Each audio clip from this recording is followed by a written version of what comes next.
Hello everyone, welcome back to another video. 121 airstrikes from the US and the UK on Iraq, Syria and Yemen. Yesterday they had 85 airstrikes in Iraq and Syria, and today they had a further 36 attacks in Yemen. Why is the UK and why is the US so persistent and so keen on saving this genocidal satanic death cult? I mean, Iraq and Syria have been the victims of the United States and the UK administrations, obviously, and Yemen has suffered previously from Britain and from the United States, particularly with their complicity and support of attacking Yemen. Now, all of what's happening now is to supposedly save the trade routes. It's not against any action that was taken against the British people, for example, or the American people. I mean, Yemenis haven't done anything to British people and American people. Iraqis didn't do anything to Britain and to the United States. Neither did Syrians.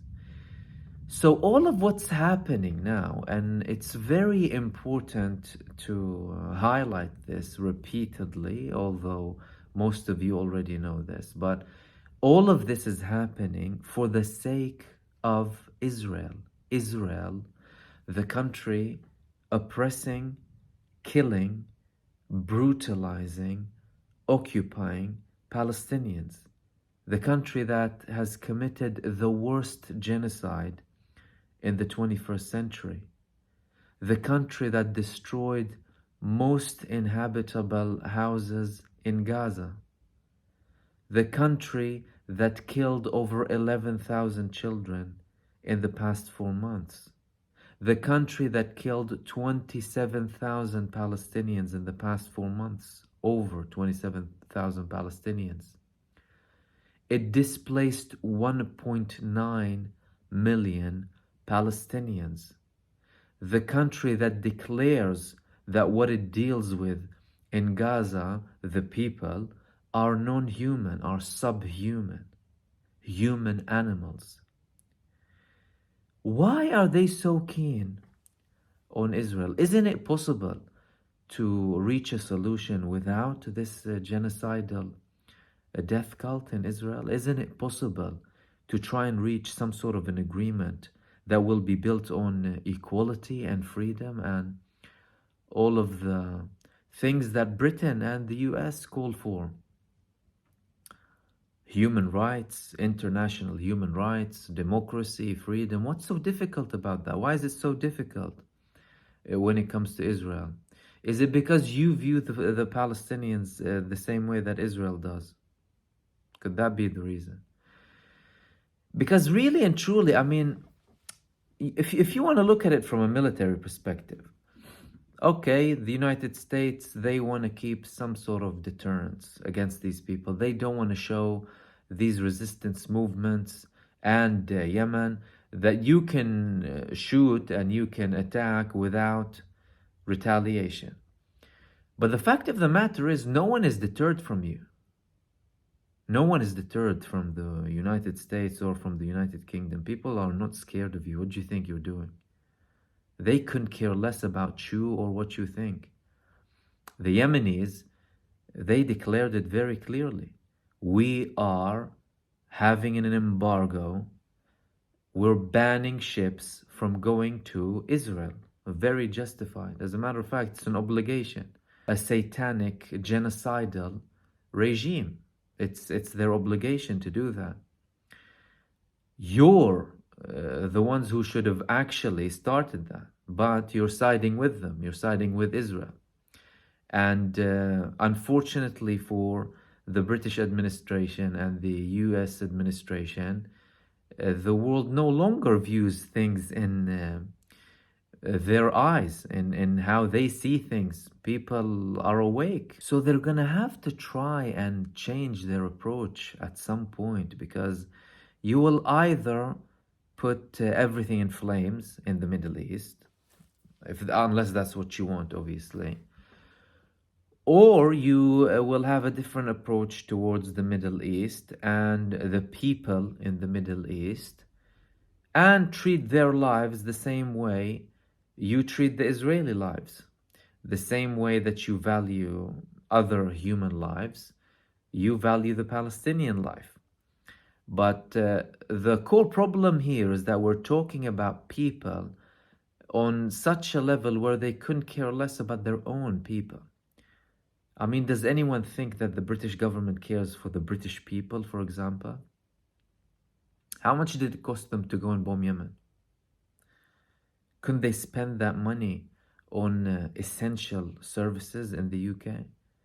You have people living on the streets in London, one of the most rich cities in the world. Isn't it more suitable to spend money on people who are poor and have nowhere to live? Or help disabled people, help people in need? People can hardly make it, right, from month to month. But you're talking about people who are completely detached from reality. They're detached from the day-to-day life of people, whether it's in the UK or in the US. Multimillionaires at many times purchased and bought by the Zionist lobby and the allies of the Zionist lobby. And all they care about is spreading wars across the world. So they did it most likely to show some deterrence to these movements, but they're not going to be deterred by them. Do you know what I mean? They've proven that they are not deterred by the US attacks. As a matter of fact, you're not doing anything near what you've done in the Iraq war. What, do you want to go back to Iraq now? You just withdrew from Afghanistan, humiliated 3-4 years ago, and you took most of your troops out of Iraq. What, do you want to send them back? Based on what lie? Because people see what you're doing. People are seeing that you're supporting Israel. That's the whole purpose. It's nothing related to British people, US people, or any other country that's supporting this coalition. So this could potentially be a limited strike, but again, we don't know where things can lead to, because you don't know what the level of response would be. The resistance in Iraq, for example, they can retaliate in a different manner. And the Yemenis, you don't know what they have as a surprise. They said they can do more things to harm the ships in the Red Sea and other interests in the Middle East for the United States primarily. The problem is that the airstrikes yesterday, they led to 34 people being killed, 16 in Iraq and approximately 18 in Syria. And they said that some of these people are innocent civilians. According to the British defense here, they said that the targets in Yemen, they were very specific, and they attacked only locations that were used to attack British ships and American ships in the Red Sea. But obviously this just happened right now, so we'll see if there were actually casualties. That's when it comes to the strikes of the US and the UK in Iraq, Syria, and Yemen. When it comes to Gaza, we're seeing some interesting developments. Today, we've had a report that the Hamas civil services are active again in the northern parts of Gaza. There were multiple warnings previously that Hamas is about to restructure in the north part of Gaza. And indeed they have. People saw police, civil services around hospitals, government buildings, active. This is what Israel was worried from. So not only did they not defeat the military wing, the resistance, they are not able to defeat the civil services. And this is something that's very clever from Hamas, because they don't want to create a vacuum. Israel is talking about the day after and the day after, and Hamas not ruling Gaza. Hamas are showing them We are the people of Gaza. We are running it. No one is running it but us. It's very clever because it also shows the population of Gaza that there's still management. There is no vacuum. We're still in control. We know what's happening. Our police forces are active. And these images, by the way, they're not new. We saw them approximately 2 months ago when it was really more chaotic. And in North Gaza, again, police forces were going out, checking, making sure everything's okay. That belonged to Hamas. And Israel is not happy about that because the whole campaign is based on demolishing the Hamas and bringing a new authority in Gaza afterwards. Delusions. They're completely detached from reality. And what Hamas are doing is telling them, no, we're here.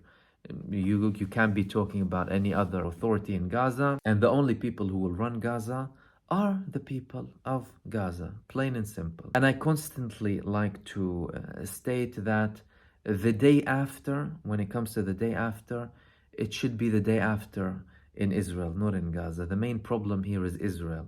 The main problem is apartheid, is oppression, is religious supremacy, is ethnic supremacy. That's the problem. Gaza is not the problem. The root cause of the problem is the Zionist supremacist regime in Israel that's been there for over 75 years. That's the problem that should be dealt with from its roots, not Gaza. Gaza is a symptom. Gaza, you can say it's an antidote to what's happening for the Palestinians in the past 75 years, like I said, even more. So that's what's happening in Gaza. And it seems like Benjamin Netanyahu is torn between two really, really tough decisions.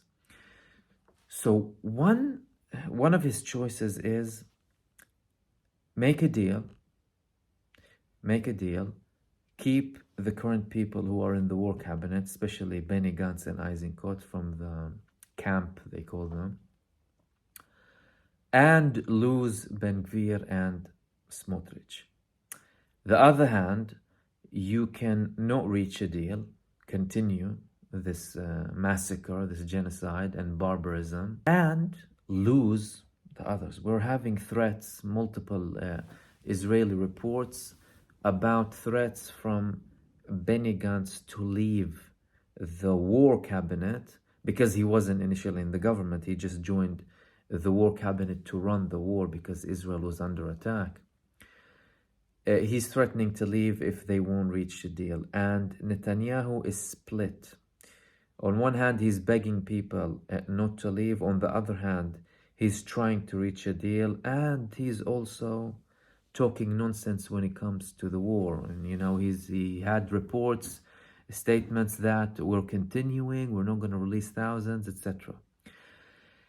Which leads me to an interesting thing that Osama Hamdan, the Hamas representative in Lebanon, said. He asked people not to listen to the rumors that are spread by the enemies of the Palestinians regarding the negotiations. Now, we've had multiple reports. You know, thousands of Palestinians being released for about 35 Israelis. First knock might include only Israeli civilians.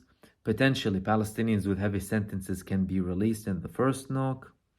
Aid will go into Gaza, all of these things. Apparently, some of them were released by Israel to reach a deal or accomplish a deal that's lower than what has been released, to tell the people, oh, look, the report said, for example, 5,000 or 6,000, we only released 1,000. That's just one example.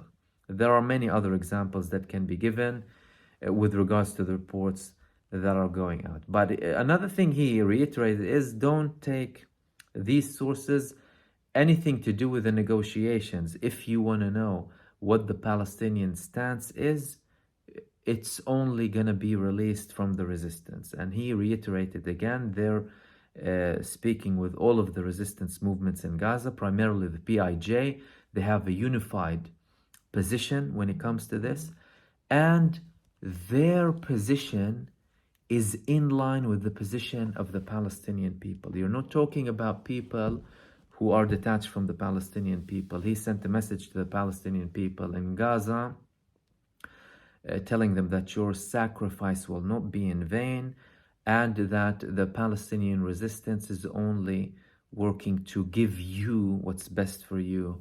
And the facts on the ground are that Hamas indeed insisted on many things to do with the Palestinian people, obviously, especially when it came to the last temporary ceasefire. They've been doing this with every escalation with Israel. But in the previous ceasefire, their conditions were very clear. You need to give aid to all Gazans. You need to give it to the north. Israel rejected all of this initially. Don't forget that they didn't want to let fuel in, any aid. They just wanted to starve people to death. And one of the clauses that they're talking about, and he's relating this to the Palestinian people, is the rebuilding and the withdrawal. Okay, so far it's about Israel withdrawing and committing to a complete end of the war. This is the kind of main thing that we're understanding that's hindering the progress for this draft agreement that they've reached in Paris. And Israel is apparently playing with the card of rebuilding Gaza, because they've caused so much destruction. And this destruction was very deliberate. The destruction of houses, over 50% of houses, residential buildings, getting 30 hospitals from 36, making them completely dysfunctional.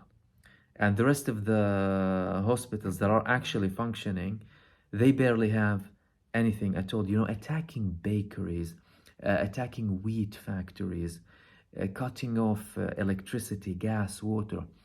All of these things, hospitals, schools, mosques, churches, all of these things are deliberate to make Gaza non-inhabitable. They want the people to think and feel that this place, we cannot stay here. We can no longer live in this place. We have to find a way out. It's not a place that you can live in for a very long time. And when you're talking about rebuilding process, and if, for example, the rebuilding process will be very long, it's not going to be like 1 or 2 weeks. You're talking about months and potentially years before people have anything. And then again, there will have to be a very intense rebuilding and development campaign for people to be reassured. So some of the things they're talking about in the negotiations are temporary housing for the Palestinians too.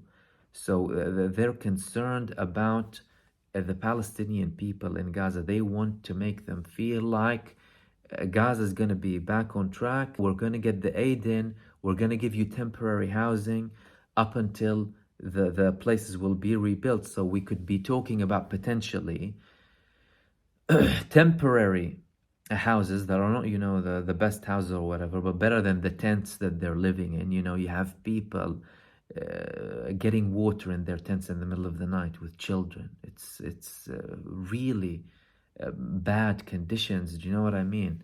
And people can't live like that for a prolonged period.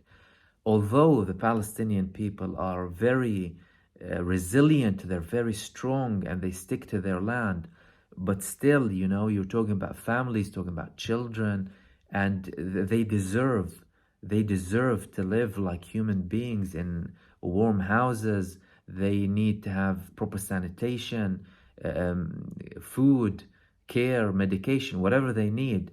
So these things, Israel wants to delay them as much as possible. And to do that, not only that they're being difficult when it comes to this, but they're also trying to control the border with Rafah. So we've obviously spoke about their attempts to control the Philadelphia corridor.